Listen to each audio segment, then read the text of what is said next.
Bonjour, aujourd'hui je voudrais faire une petite plongée dans mon automation, ou plutôt mes automations, et notamment la manière dont je m'assure que les nouveaux abonnés sont bien engagés et que je maintiens donc des taux d'ouverture d'email élevés, ce qui est quand même la clé pour bien vendre avec vos automatisations.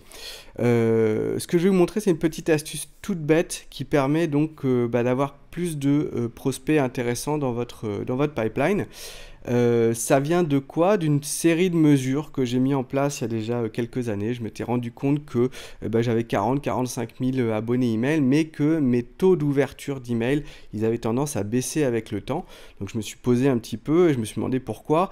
Effectivement, avec le nombre des années, il y a des utilisateurs, des abonnés qui tout simplement ne sont plus intéressés par ma newsletter ou par votre newsletter et qui vont commencer à ne plus ouvrir vos emails sans forcément se désinscrire. On va avoir des gens aussi dont les problématiques vont évoluer, c'est-à-dire qu'à un moment ils étaient intéressés par ce dont vous parliez, et puis soit ils ont passé un niveau et c'est plus intéressant pour eux, soit ils sont passés à autre chose tout simplement. Et puis on va avoir des gens aussi qui partent de leur entreprise, mais leur email, leur adresse email n'est pas forcément désactivée, et du coup c'est une sorte de boîte aux lettres morte qui reçoit vos emails continuellement, et ça s'accumule avec le temps. Donc je vous montrerai peut-être dans une prochaine vidéo comment je m'assure que ma liste email est uniquement constituée d'utilisateurs ultra frais, ultra engagés. Moi j'essaie toujours d'avoir uniquement dans ma newsletter des gens qui ont au moins interagi une fois dans les 30 derniers jours avec mes emails. Ça peut être une ouverture, ça peut être un clic, ça peut être une visite sur mon site. Là, je voudrais juste vous montrer ce que vous pouvez mettre en place pour être sûr que les utilisateurs qui rentrent dans votre automation, donc pour le coup qui s'abonnent à votre liste principale, eh bien que ce ne soit pas juste des curieux ou des faux emails qui vont pas forcément vous lire par la suite et qui du coup vont polluer vos listes. Donc forcément quand j'ai un nouvel abonné, je regarde déjà, ça on va laisser tomber, c'est des petites options, des petits paramétrages que je fais pour moi, mais en gros je leur envoie leur bonus, hein. S'ils sont abonnés, souvent c'est parce que je leur ai promis une fiche récap, un guide PDF ou peu importe, un petit bonus. Donc je leur délivre effectivement le bonus avec quelque chose d'un peu formel. Moi j'ai mis une petite image ici, voilà, mais en tout cas je vais m'assurer qu'ils cliquent. Je vais m'assurer qu'ils ne passent pas, ils se disent pas tiens je vais mettre une petite étoile sur cet email et puis je lirai quand j'aurai le temps, et puis finalement 3 mois après ils n'ont toujours pas ouvert votre guide. Donc ça c'est la première chose que je mets en place, ça me semble naturel. Je vais refresh ma page, j'ai un petit souci, hop, voilà. Mais la deuxième chose que je fais, et je pense que ça c'est intéressant pour justement créer une première connexion avec vos utilisateurs.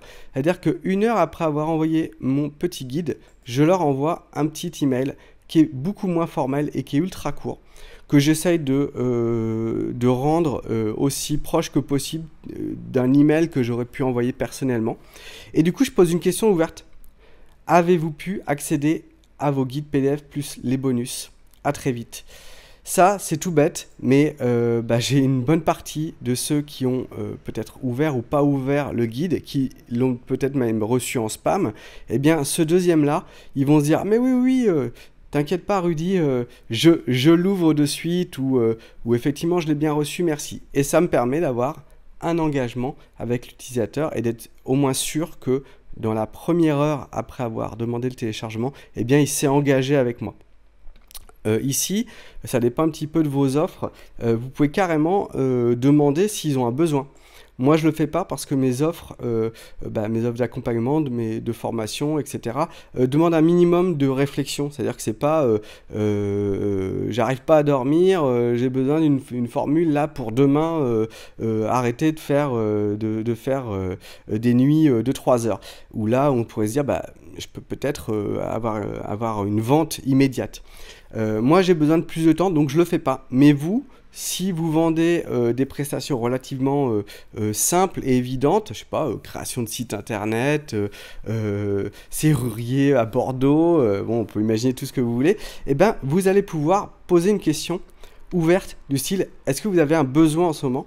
Et ça permet d'optimiser votre flux de prospects ou plutôt de suspects et potentiellement de les faire rentrer dans une autre catégorie des gens qui ont pas juste envie de lire un petit bonus, mais qui ont un vrai besoin et sur lequel vous allez pouvoir investir du temps, peut-être des efforts et peut-être voilà, leur téléphoner carrément.